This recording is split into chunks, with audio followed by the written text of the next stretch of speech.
नमस्कार, मैं सर्वेश श्रीवास्तव। आप देख रहे हैं हाईटेक पॉइंट न्यूज़। हम आ गए हैं रामगंज में।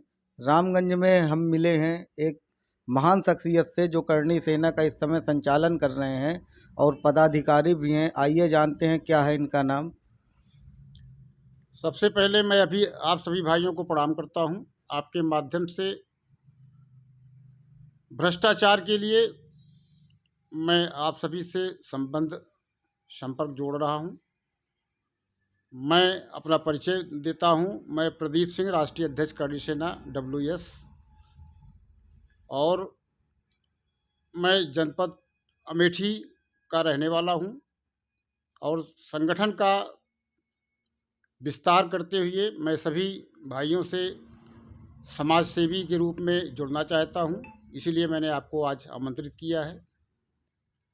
एक भ्रष्टाचार का प्रकरण, जो सरकारी ज़मीन है, सुप्रीम कोर्ट की रूलिंग के अनुसार सरकारी ज़मीन, सरकारी तालाब पर किसी का अवैध कब्जा ना हो, इसके लिए अभियान चलाया जा रहा है। माननीय मुख्यमंत्री जी योगी आदित्यनाथ जी का सख्त निर्देश है कि सरकारी ज़मीनों पर किसी प्रकार का कोई अवैध कब्जा ना रहे। ऐसा ही एक प्रकरण जनपद अमेठी से है। एक शिकायतकर्ता महिला है, बेचारी बार बार दौड़ दौड़ के तहसील जाती थी। SDM साहब को प्रार्थना पत्र दिया था।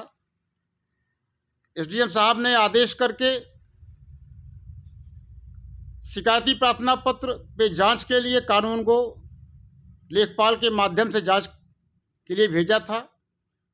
जांच हुई, सारे आरोप सही पाए गए, मगर गुलाबचंद सोनी, जिनके विरुद्ध जांचें हुई, सोनारी कला गांव से संबंधित है, परगना अमेठी पड़ता है, तहसील भी अमेठी है।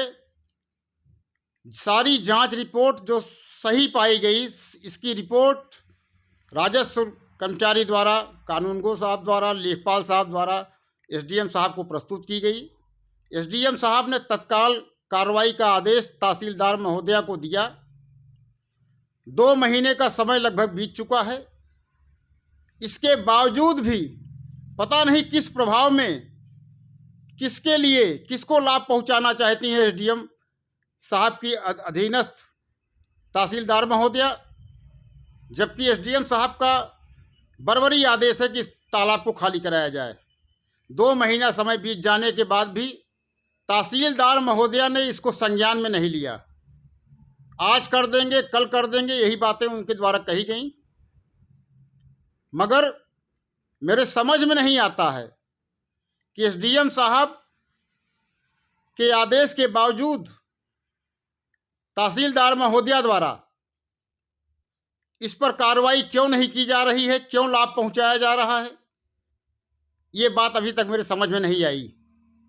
इसी प्रकरण को लेकर के आपके माध्यम से मैं माननीय मुख्यमंत्री जी को या उच्च अधिकारियों को संज्ञान देना चाहता हूं कि ऐसे प्रकरण जिसके विरुद्ध में सुप्रीम कोर्ट द्वारा आदेशित किया जा चुका है कि सरकारी ज़मीनें खाली कराई जाएं, मगर भ्रष्टाचार की सीमाएं इतनी ज़्यादा ऊंचे लेवल तक हैं कि ऐसे आदेश के बावजूद भी तहसीलदार महोदया द्वारा अभी तक कोई कार्रवाई नहीं की गई। SDM साहब ने बरबरी मौखिक आदेश भी दिया था, लिखित आदेश भी दिया था, परंतु अभी तक कोई कार्रवाई नहीं की गई। मेरा मानना है माननीय मुख्यमंत्री जी की नाक के नीचे इतने भ्रष्ट अधिकारी और कर्मचारी जमे हुए हैं जिन पर मुख्यमंत्री के आदेश का कोई प्रभाव नहीं पड़ता।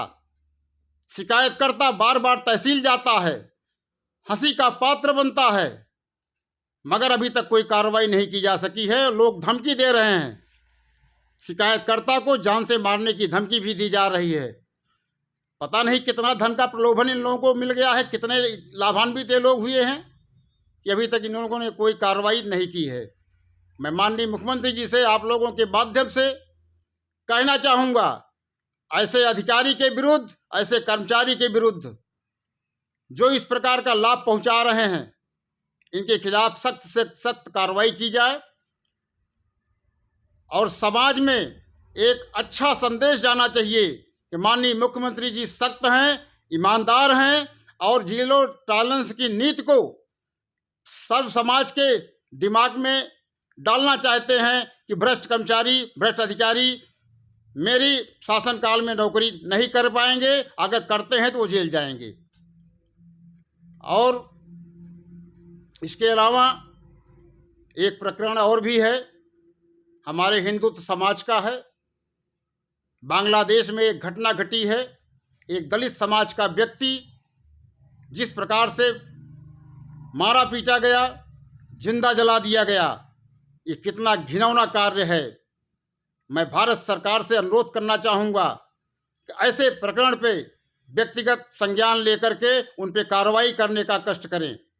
माननीय प्रधानमंत्री जी, माननीय गृह मंत्री जी इसको तत्काल संज्ञान में लें और ऐसे देश का खिलाड़ी जो आईपीएल में हमारे देश में जो बड़ा आयोजन होता है, शाहरुख खान द्वारा बांग्लादेश के खिलाड़ी को 9 करोड़ 10 करोड़ देकर खरीदा जा रहा है। मैं कहना चाहता हूं शाहरुख खान जी से कि अगर आप ऐसे खिलाड़ी को भारत में खेलने का निमंत्रण देते हैं, उसको खरीद कर अपनी टीम में शामिल करते हैं, तो उत्तर प्रदेश की धरती पर जहां भी खेलेगा हम लोग उसके विरुद्ध कार्रवाई कर देंगे। और जो जबरन करेगा कि मैं खिलाऊंगा, वो तैयार भी रहे हम लोगों को झेलने के लिए।